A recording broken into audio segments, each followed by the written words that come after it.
एक बार मुकुल और बंटी नाम के दो मछुआरे नदी में मछलियां पकड़ने जाते हैं, पर काफी देर तक मेहनत करने के बाद भी उनके जाल में कोई मछली नहीं फंसती। मुकुल बंटी से कहता है, इतनी देर हो गई लेकिन एक भी मछली पकड़ में नहीं आई। ऐसे ही चलता रहा तो सेठ हमारी सैलरी काट लेगा, और कल भी कम ही मछलियां मिली थी।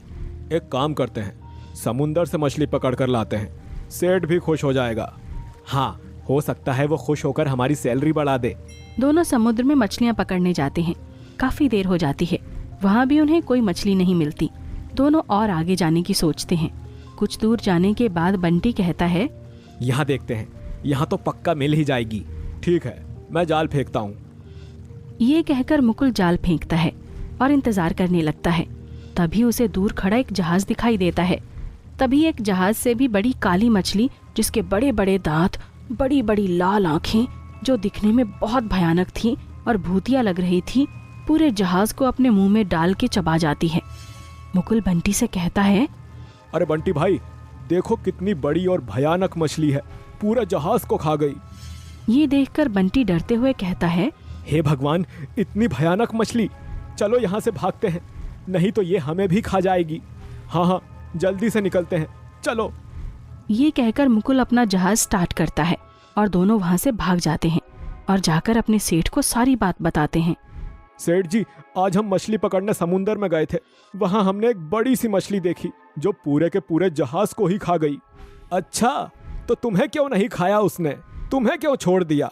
मैं सच बोल रहा हूँ सेठ जी, चाहे तो बंटी से पूछ लो।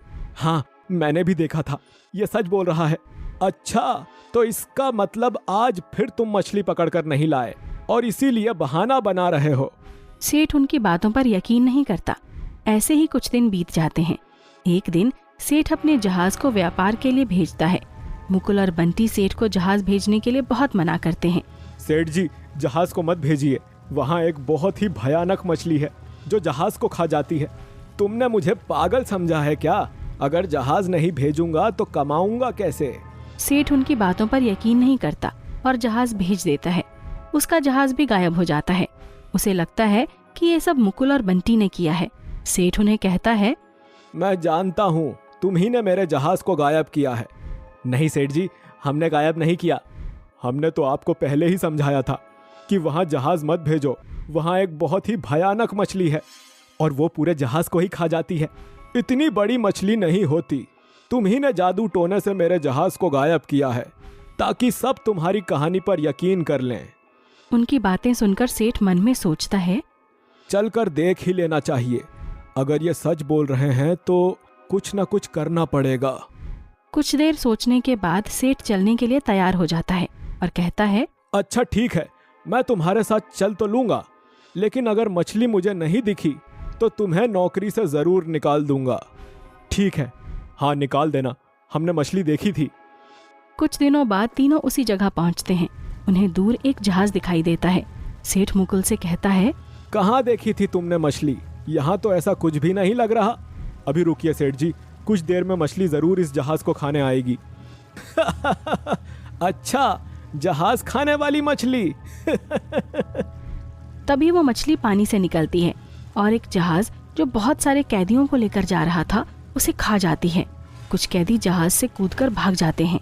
ये देखकर सेठ भी बहुत डर जाता है और वापस आ जाता है। तब मुकुल सेठ से कहता है, देखा सेठ जी, मैंने कहा था ना, ये मछली सच में है। हाँ, तुम सच कह रहे थे, ये तो बहुत ही बड़ी मछली है। इतनी बड़ी मछली को देखकर सेठ बहुत ही परेशान होता है और सोचता है, अगर ये मछली यहीं रही तो मुझे व्यापार करने ही नहीं देगी। मेरा बहुत नुकसान हो जाएगा, ना कोई सामान आ पाएगा और ना ही कोई सामान यहाँ से भेज पाऊंगा।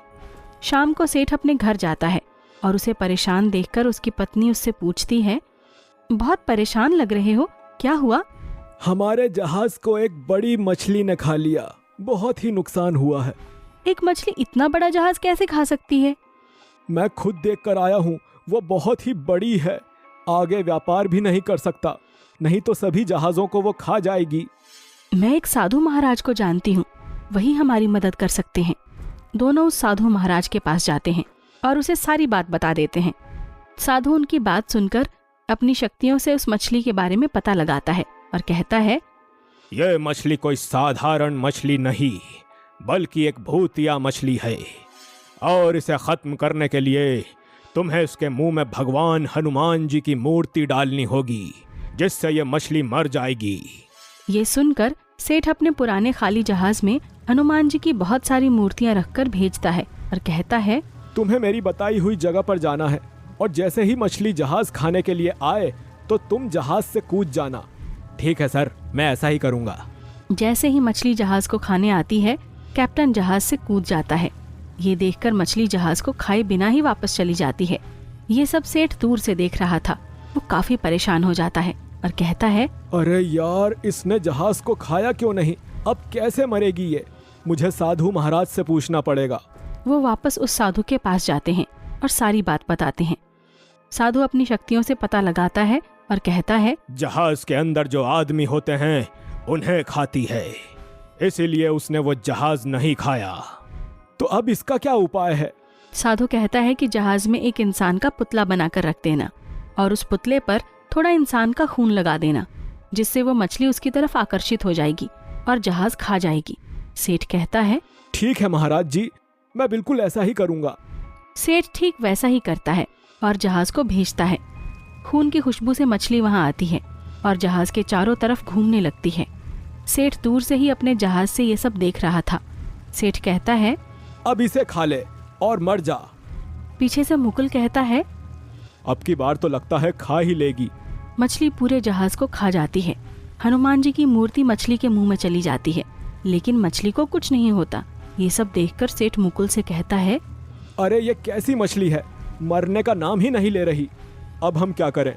लगता है महाराज जी के पास फिर से जाना पड़ेगा। दोनों बात कर ही रहे थे कि तभी मछली अचानक से ऊपर आती है और हवा में उड़ने लगती है। मछली में आग लगती है और काले रंग का धुआं निकलने लगता है। फिर वो मर जाती है। ये देखकर सेठ बहुत खुश होता है और मुकुल बंटी से कहता है, देखो मर गई ना, अब तुम भी आराम से बिना किसी दिक्कत के मछलियां पकड़ सकते हो। हाँ सेठ जी, अब कोई दिक्कत नहीं है, अब तो हम खूब मछलियां पकड़ेंगे। सेठ अपने व्यापार के लिए जहाज भेज देता है। फिर वो मछली कभी दिखाई नहीं देती।